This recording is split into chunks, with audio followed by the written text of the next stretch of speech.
जम्मू कश्मीर में आजकल Rohingya Muslim शरणार्थी चर्चा का विषय बने हुए हैं। इस मुद्दे से राज्य की राजनीति भी अछूती नहीं रही है।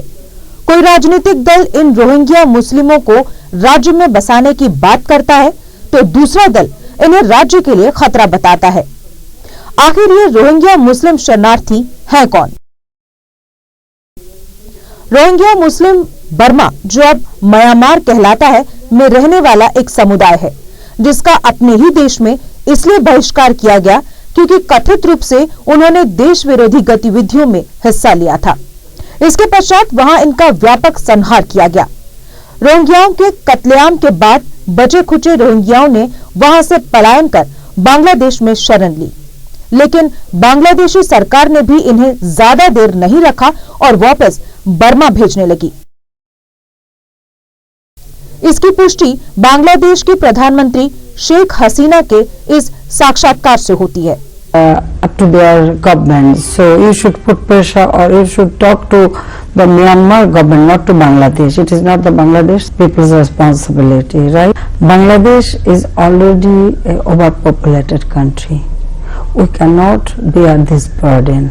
You should realize that. But now things are okay. Things are improving. So no refugees coming. They didn't force them, rather they pursue them that you should go back to your own country, and they went back. Well, why we should allow to enter our country? We just pursued them and we provided them everything what they needed. Why you asking me this question? You should ask this question to the Myanmar government. It is not our responsibility, it is their responsibility. Any citizen from any country try to enter your country, do you take them or do you provide refugee status? In England, I am talking about England. If anybody come here, do you give them refugee status? You don't, right? I told you that it is the responsibility of Myanmar government. अपने ही देश में मौत के डर से ये Rohingya अवैध तौर पर भारत में घुसपैठ करने लगे और देश के अलग अलग हिस्सों में बसने लगे, लेकिन ज्यादातर जनसंख्या जम्मू कश्मीर में आ बसी क्योंकि इन्हें बताया गया था कि जम्मू कश्मीर ही देश का एकमात्र राज्य है जहां मुस्लिम बहुसंख्यक हैं। सरकारी आंकड़ों के मुताबिक राज्य में इनकी संख्या 13,000 के करीब है, लेकिन असली आंकड़े इससे 10 गुना ज्यादा हैं।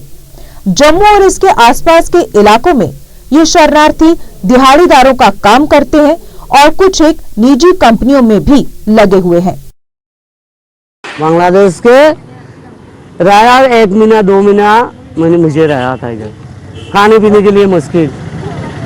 जो लोगों ने बोल रहे हैं जम्मू कश्मीर हिंदुस्तान का अच्छी कानून है, खाने पीने गरीब रहने के लिए जगह ठीक है, हम इधर आ गया। सूत्रों के अनुसार इन शरणार्थियों को जम्मू कश्मीर में पुनर्वासित करने के पीछे एक गहरी साजिश है, जिस साजिश के तहत राज्य विशेष रूप से जम्मू संभाग के सामुदायिक अनुपात को बदले जाने की योजना है। सूत्रों का ये भी मानना है कि इन शरणार्थियों को राज्य की राह दिखाने वाले और इनका पालन पोषण करने वाले तथा कथित गैर सरकारी संगठनों की वित्तीय मदद खाड़ी देशों और पाकिस्तान से मुहैया करवा दी जाती है। इस तथ्य की पुष्टि जम्मू शहर के उस हिस्से को देखकर होती है जहां इन शरणार्थियों की सुख सुविधा का पूरा बंदोबस्त किया गया है, जिसमें रहने की जगह, बिजली पानी की सुविधा, बच्चों की शिक्षा की व्यवस्था शामिल है। इसकी जानकारी दी इस प्लॉट के मालिक इशफाक ने, जहां ये शरणार्थी रहते हैं। पानी के भैया कनेक्शन में 2 तरीके ना है, ठीक है, बिजली का कनेक्शन बिजली पे करना है। अब अल्लाह किस्म है हमारा बिजली का प्रोसीड करेगी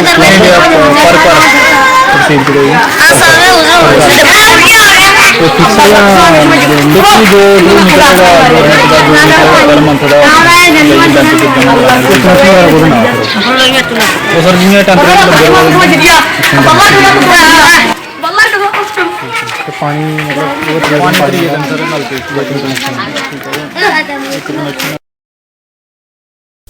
इन शरणार्थियों की तेजी से बढ़ती आबादी न सिर्फ सामुदायिक अनुपात के लिए खतरा है, बल्कि सुरक्षा के लिहाज से भी एक बड़ी चुनौती है। वहीं मुद्दा ये भी उठता है कि अगर मानवीय आधारों पर इन्हें यहाँ बसाने की बात की जा रही है तो फिर वही नेता उन हिंदू विस्थापितों के खिलाफ क्यों है जो 70 सालों से भी ज्यादा राज्य में रह रहे हैं? उनके लिए इन नेताओं की मानवता जवाब क्यों दे जाती है? म्यांमार से आए हुए रोहिंग्यास मुस्लिम्स जो है उनका यहाँ पे सेटलमेंट्स बनवाना, यहाँ पे उनको सेटल करना एक बहुत ही चिंताजनक विषय है। ये चिंताजनक विषय इसलिए भी है क्योंकि जम्मू, सांबा, कठुआ, उधमपुर और जम्मू डिवीज़न के हिंदू बहुल क्षेत्रों की डेमोग्राफी चेंज करने की काफ़ी समय से प्रयास किए जा रहे हैं। रोहिंग्यास को यहाँ पे सेटल करना उन्हीं प्रयासों में कड़ी है। ये प्रयास लेजिस्लेटिव पॉइंट ऑफ व्यू से रोशनी एक्ट जो जेएनडी लेजिस्लेटिव असेंबली ने बनाया था वहाँ से तेज़ हुआ और अब रोहिंग्यास को यहाँ पे बसा के यहाँ पे जम्मू की डेमोग्राफी चेंज करने का बहुत ही चिंताजनक जो है वो प्रयास किया जा रहा है। रोहिंग्यास की हल्की सी बैकग्राउंड मैं आपको बता दूँ, ये रोहिंग्यास म्यांमार के अराकन क्षेत्र के मुस्लिम मेजॉरिटी एरिया के लोग हैं। इनको वहाँ से किसी रिलीजियस परसिक्यूशन या अन्य किसी कारण से नहीं निकाला गया। इनकी काफ़ी दशकों से वहाँ पे एक इंसर्जेंट मूवमेंट चल रही थी। 1940s में जब अंग्रेज़ों ने म्यांमार को आज़ादी दी, उसी समय इन्होंने जिन्ना को इनवाइट किया था कि म्यांमार का जो मुस्लिम बहुल क्षेत्र है आप उसे एनेक्स करिए और पाकिस्तान में मिलाइए। मॉडर्न डे बांग्लादेश का जो हिस्सा है उसमें मिलाने के लिए उन्होंने जिन्ना को इनवाइट किया था। तो इस तरीके की विचारधारा से जुड़े हुए लोगों का म्यांमार से सीधे जम्मू में आना और जम्मू में भी उन एरियाज में जहाँ पे सेपरेटिज्म का कोई अंश भी नहीं, तो कश्मीर बेस्ड सेपरेटिस्ट्स के लिए ये नेचुरल अलाइज का काम करने वाले लोग हैं। कश्मीर बेस्ड पॉलिटिक्स जो है उनके लिए ये नेचुरल अलाइज का काम करने वाली जो है वो कौम है।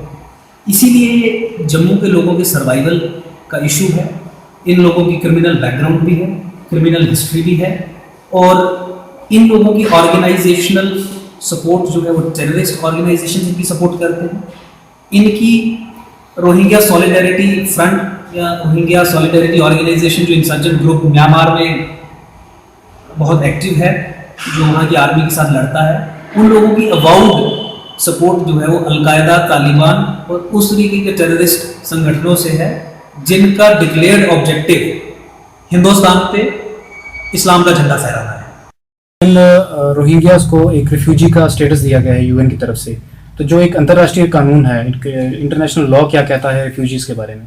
देखिए, इंटरनेशनल लॉ की अगर मैं बात करूं तो यूएन कन्वेंशन ऑन रिफ्यूजीज 1951 एक डॉक्यूमेंट है और इसके साथ 1967 में एक प्रोटोकॉल भी साइन की गई थी विभिन्न देशों के द्वारा। इंडिया जो है, भारत देश जो है, वो सिक्योरिटी रीजंस के कारण ना ही यूएन कन्वेंशन ऑन रिफ्यूजीज 1951 का सिग्नेटरी है और ना ही प्रोटोकॉल का सिग्नेटरी है। तो टेक्निकली, लीगली स्पीकिंग, यूएनएचसीआर ने जो भी इन्हें कार्ड दिए हैं उनका कोई महत्व नहीं है यहाँ पे लीगल पॉइंट ऑफ व्यू से। इंडियन गवर्नमेंट फॉरेनर्स एक्ट के तहत is under a bounden duty to identify these people और इन्हें बाहर भेजा जाए। और अगर एक मिनट के लिए मान भी लिया जाए कि इंडिया इन कन्वेंशंस का सिग्नेटरी होता भी, तो भी रिफ्यूजीज़ को एक जगह पे रखने का, उनका डेटाबेस क्रिएट करने का, रिफ्यूजी कैंप्स में रखने का एक तरीका होता है। आप इस तरीके से इनकी क्रॉपिंग अप नहीं देख सकते जिस तरीके से जम्मू में हो रही है कि प्राइवेट लैंड्स पे इन्हें बसाया जा रहा है। यहाँ पे सिंडिकेट्स हैं जो काम कर रहे हैं इनको रिसीव करने से लेके इनको एम्प्लॉयमेंट दिलाने तक, इनको बांग्लादेश से लेके बंगाल लाने तक, बंगाल से डायरेक्ट जम्मू कश्मीर में और वो भी जम्मू में, सांबा में, कठुआ के आसपास क्षेत्रों में लाने तक। तो मुझे लगता है सिचुएशन बहुत सीरियस है और इसे कड़ाई से सरकार को देखना पड़ेगा। लेकिन नहीं तो जम्मू के लोग, we are educating people of Jammu, और जम्मू के लोगों को इकट्ठा होना पड़ेगा और इसे एक मूवमेंट के तौर पे, क्योंकि लड़ाई हमारे सर्वाइवल की है।